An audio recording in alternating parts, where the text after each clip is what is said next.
Hello guys, kumusta na kayo? Ngayong araw ay gagawa tayo ng buko salad. Sakto ito sa mainit na panahon. Kung kaya, huwag na nating patagalin. Let's watch this.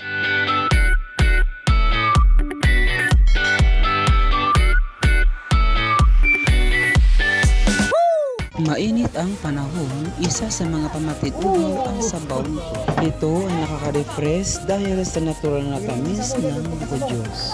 This time guys, medyo marami-rami ang aming nakuha sa puno ng nyug na ito. Ayan, kung sino yung may gusto ng buko, just leave your comment below.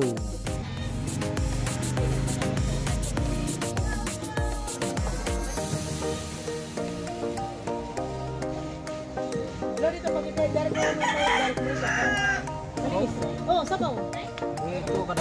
Kaya nga iba doon. Shout out nga pala dyan kay John Dib de los Reyes na sityo kanito, Barangay Bulalaka. Kaya nga ibig sabihin sabaw pariho kung saan ka pumunta kayo lagyan doon.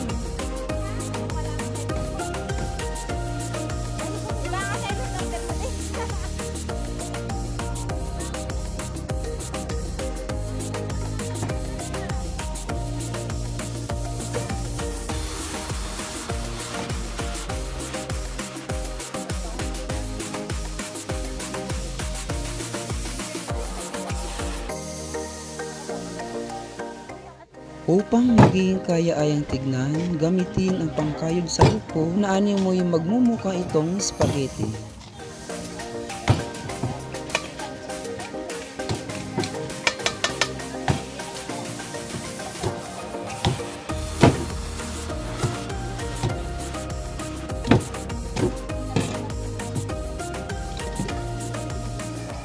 Mas madali ang paggawa kung tulong-tulong sa gawain.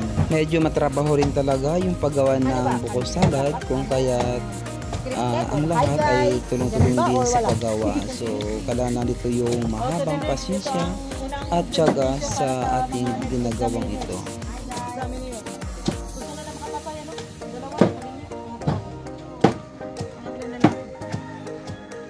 Kaya dapat kayo mga broadcaster bago mag-port kaya magtrabaho.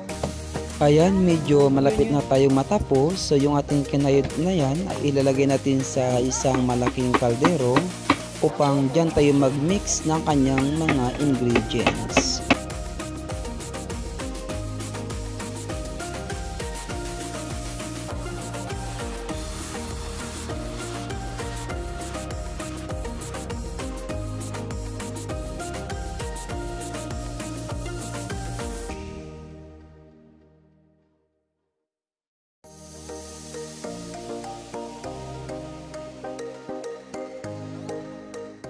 Ayan guys, ilalagay muna natin yung ating biniling nisel cream bilang pampalasa sa ating gagawing buko salad, at ito naman yung evaporated milk at yung fruit cocktail mamaya. So yan ay i-mix natin lahat. Then saka natin ilalagay yung ating kinayod na buko. Gin bulag, may coke, may kwan, gin bulag na nin, may gin. Kaya lang mukhang nahirapan kaming gamitin ang can opener na ito dahil medyo matigas ang lata. So ginawan pa rin siya ng paraan, so balit mukhang hindi talaga ito magagamit.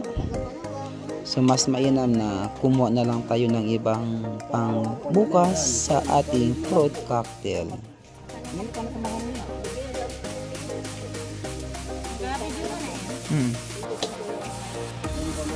Alang kapatid. At ito na lang ang ating gagamitin, ang kitchen knife.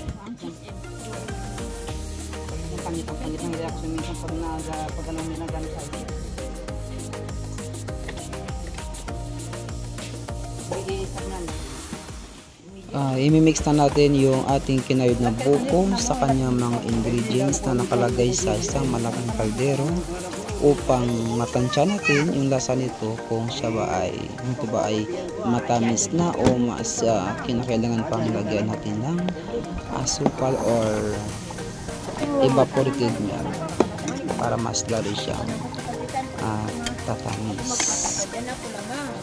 Habang minimix natin ang buko na ating kinayod, so yung ating fruit cocktail ay kinakailangan ding tanggalan natin ng kanyang sabaw o tubig upang ito ay hindi siya mag-asim. So kailangan ay wala siyang tubig yan. Tanggalin lahat, saka natin siya ihahalo sa ating ginawang sa ating gagawing buko salad.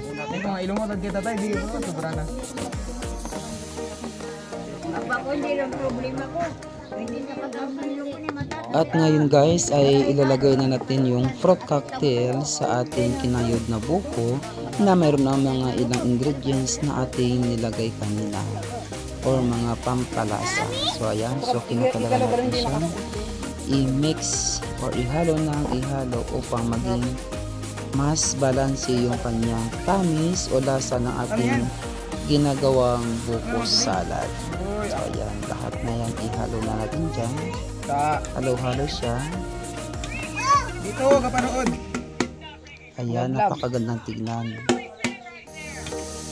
Maraming mga prutas ang ating nailagay dyan sa ating buko salad. Ano ito maliliit eh? So, kinakailangan ay matamis din kasi mas masarap siya kapag matamis. At ito naman yung inihiwa-hiwa na yan ay ang airy cheese. Isa rin yan sa ating mga pampalasa. So, yan ay ilalagay natin kapag na-get-get na siya ng maliliit. I-mix natin dyan. Yan na yung pinaka-huling ingredients na ating ilalagay sa ating ginagawa buko salad.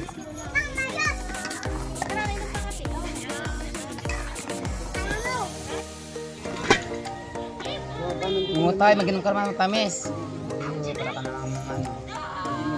Inom ko muna dyan yung mga Daming... Oo, langaw.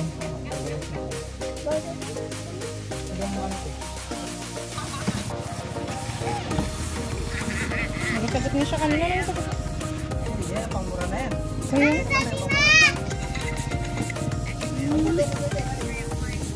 You don't want to be in cloud, yeah. Cool down.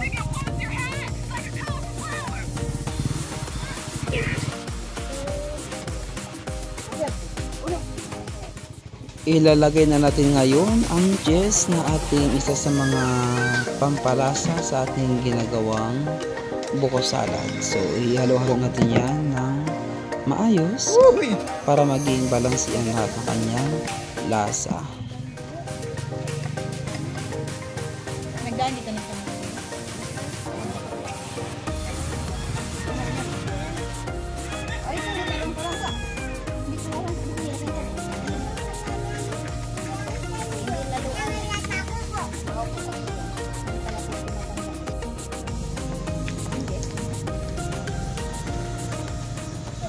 Pagkatapos malagay ang lahat ng mga ingredients o pampalasa, ito ay kinakailangan nating ilagay sa freezer para lumamig bago natin ito kainin. Ito ang dessert na aking isa sa mga paborito tuwing summer. Sarado mo na kunwari.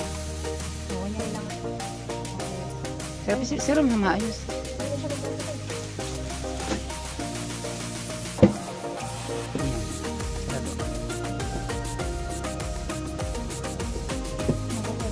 Tututok lang nito.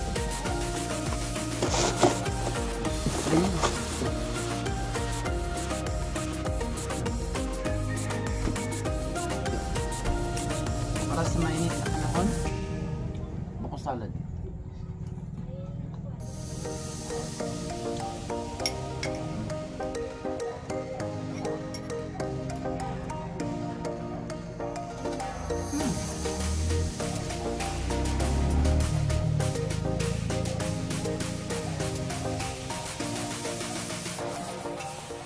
Hanggang sa muli, maraming salamat sa inyong ginawang panunood. Don't forget to like and subscribe for more videos. Thank you and God bless everyone.